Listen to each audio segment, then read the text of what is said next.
people are scared, especially families. The family members, because 6-year-old kids are being terrorized. So who do you turn to?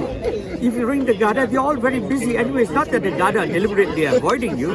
They are busy, they are short-staffed. The Garda have to be retrained as well regarding these issues, because many of them are not aware of the situation, so to speak.